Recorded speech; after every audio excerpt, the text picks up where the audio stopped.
Saya dulu punya seorang kiai yang begitu dekat, walaupun saya tidak berguru kepada beliau. Beliau sering berdiskusi, lama-lama beliau cerita tetangganya itu Tionghoa, Pak.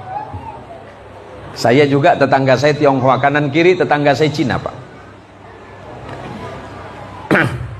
Dan insya Allah jamaah banyak tahu bahwa rumah saya itu kanan kiri itu, ini Buddha, ini Kristen, yang di depan Kristen, yang di sebelah sana Buddha.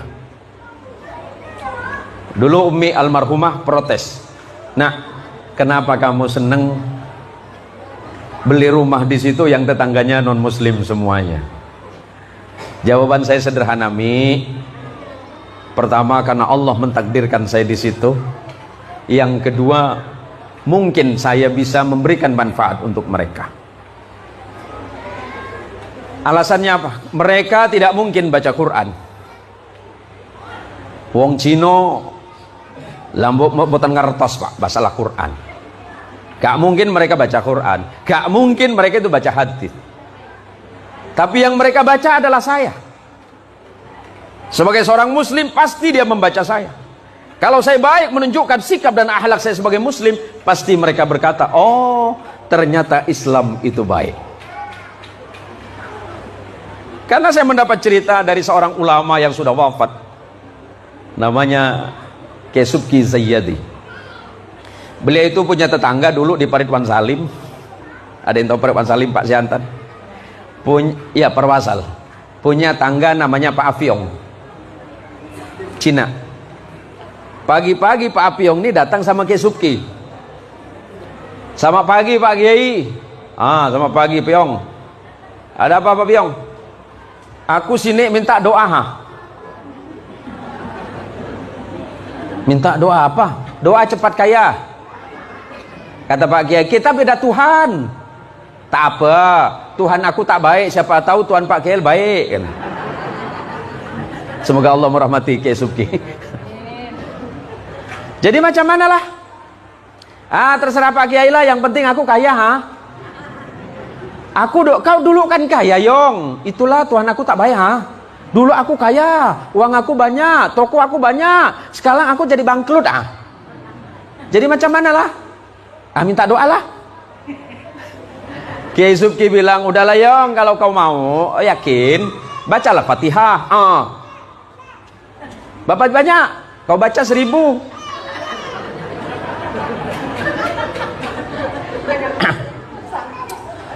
Api yang tak tahu apa itu Fatihah, Kiai Subki tak tahu apakah Ayong ini percaya apa enggak. Api yang balik, Kiai Subki senyum, "Tak mungkin lah dia baca itu," kata Kiai kan. 2 tahun berselang, Pak Ustadz, Api yang datang. "Selamat sore Pak Kiai." "Sore? Kamu siapa ya?" Apiong. Apiong yang mana? "Dulu aku yang minta doa sama Pak Kiai." "Kau sekarang?" "Aku jadi kaya." Kiai bingung. Serius Yong? Kau dulu baca apa?" "Pak Kiai suruh aku baca Fatihah." "Iya, aku suruh baca 1000, kau baca, aku baca." "Macam mana kau baca?" Fatihah.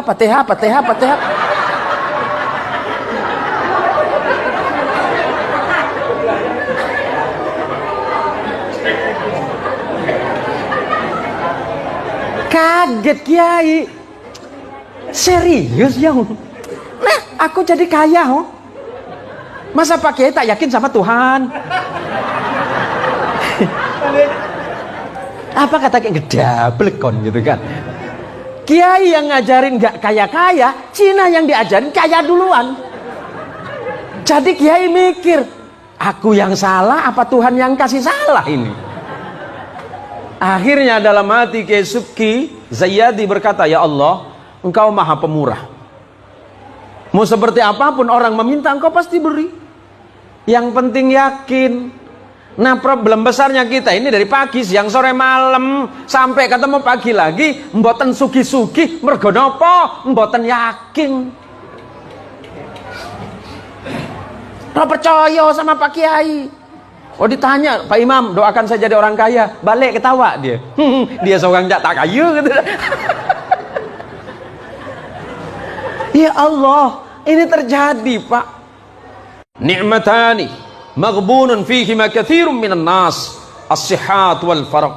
Ada dua nikmat manusia yang besar yang sering dilalaikan oleh mereka. Dan ketika nanti nikmat itu hilang, baru mereka berpikir bahwa aku membutuhkan keduanya. Pertama, sehat. Kedua, sempat. Ketika kita sehat, sempatkan waktu untuk beribadah kepada Allah. Bukan sholat ketika sempat. Ingat, sempatkan waktu untuk sholat, bukan sholat di saat sempat. Tak sempat, tak sholat, di saat sempat, baru dia sholat. Padahal waktu kita ini sudah cukup panjang. Kesempatan yang Allah siapkan begitu luar biasa. Yuk, masing-masing lihat ke dalam hati kita masing-masing. Sudah seperti apakah iman kita kepada Allah? Sudah seperti apakah ketakwaan kita kepada Allah? Dan sudah seperti apakah sabar kita di sisi Allah? Dan seperti apakah rasa syukur kita di hadapan Allah? Banyak di antara kita berpikir bahwa iman saya sudah kuat, ibadah saya sudah kuat. Padahal sebenarnya mungkin itu tidak seberapa di hadapan Allah.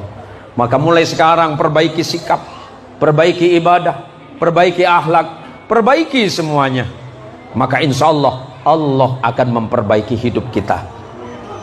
Walaupun harta kita tidak banyak, walaupun hidup kita sederhana, rumah kita bukan rumah gedong, rumah kita tidak sebagus istana, mungkin rumah kita beratap dari daun sagu, kemudian papannya terbuat dari dinding yang biasa, lantainya terbuat dari papan yang AC-nya 25 jam. Sebab kalau rumah lantai papan itu AC-nya 25 jam Pak. Tapi dia bersyukur, alhamdulillah Allah, walaupun saya seperti ini saya bahagia ya Allah. Matur suwun, terima kasih Engkau telah menyiapkan aku rezeki yang sehat. Sebab kalau sehat nanti banyak orang akan membeli kesehatan, tapi ternyata mereka tidak mampu membeli kesehatan. Padahal ketika sehat dia tidak menyempatkan diri untuk dekat kepada Allah. Yang sering kita temukan adalah ketika kita sholat gak yakin kalau kita sedang berhadapan dengan Allah. Padahal yang Allah sebutkan dalam Quran, alladzina yadhunnuna annakum mulaqu rabbihim wa annakum ilaihi raji'un. Orang yang sholat madhep saking Gusti Allah itu yakin, Allahu Akbar. Hatinya berkata, ya Allah, aku tidak melihatmu, tapi Engkau sedang melihatku. Aku tidak mendengarmu, tapi Engkau mendengarku, ya Allah. Tunduk kepada Allah. Nek kulo kali jenengan sholat Pak, mulai dari takbir sampai salam, enggak ada satupun yang ingat Allah.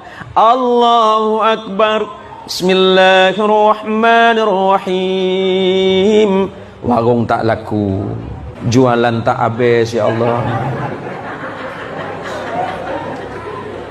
Yang jualan ayam di pasar ngeluh, ayam naik, ya Allah. Tak ada satupun orang lewat nanya, Pak Kades, Ar-Rahmanir-Rahim. Anggaran tahun ini ya Allah seret betul, ya Allah. Persoalannya apa? Hatinya enggak nyambung. Kalau hatinya sudah nyambung kepada Allah, dia memiliki keyakinan Allah melihatku, aku tidak melihat Allah. Allah mendengarku, aku tidak mendengar Allah. Apapun yang aku ucapkan Allah tahu. Kadang-kadang kita ini sebelum sholat problemnya banyak. Problem yang banyak di luar sholat, dibawalah ke sholat. Sama dengan ibu-ibu yang kehilangan dompet. Ibu yang kehilangan dompet sebaiknya nggak usah datang sama dukun. Dukun itu suka bohong. Tapi ibu sholat insya Allah ketemu dalam sholat. Dompet yang hilang, Allahu Akbar, alhamdulillahi rabbil alamin, Ar-Rahmanir-Rahim, Maliki yaumiddin. Mulai merayau pikiran, tadi aku dari pasar, mampir mana ya? Oh, akhirnya dompet ketemu waktu waladhdallin. Di mana? Aku taruh di atas lemari. Persoalan hidup dibawa dalam sholat. Bagaimana Allah akan mengeluarkan kita dari persoalan? Nah sekarang kita belajar saja bahwa dari awal takbir sampai akhir salam kita belajar khusyuk. Apa itu khusyuk? yang penuh dengan ketenangan, penuh dengan ketawadhuan, penuh dengan kerendah hatian kepada Allah, penuh penyerahan diri kepada Allah. Ya Allah, salatku tidak sempurna ya Allah, salatku tidak sebaik itu ya Allah, salatku tidak sebaik Nabi, salatku tidak sebagus sahabat, salatku tidak sesempurna ulama dan para walimu, salatku ini seperti ini ya Allah, tolong terima ya Allah. Allah pasti menerima. Kadang-kadang ada yang malah ngomong gini, ngapain sholat? Ngomong sholat aja nggak kaya-kaya. Atuh ibu, kia ta ibunya. Sholat kita ini sholat dari takbir sampai salam nyaris tidak ada satupun yang ingat kepada Allah. Nah mulai sekarang kapan kita ingat? Paling tidak waktu takbir, takbiratul ihram, takbir yang pertama, sedangkan takbir berikutnya disebut dengan takbir intiqal. Takbir kenapa yang pertama disebut dengan takbiratul ihram? Sebab takbiratul ihram adalah takbir yang mengharamkan mengingat selain Allah di dalam sholat. Ada batas pun Anda sudah sholat, yang wajib Anda ingat hanya Allah, bukan mengingat kepada yang lain.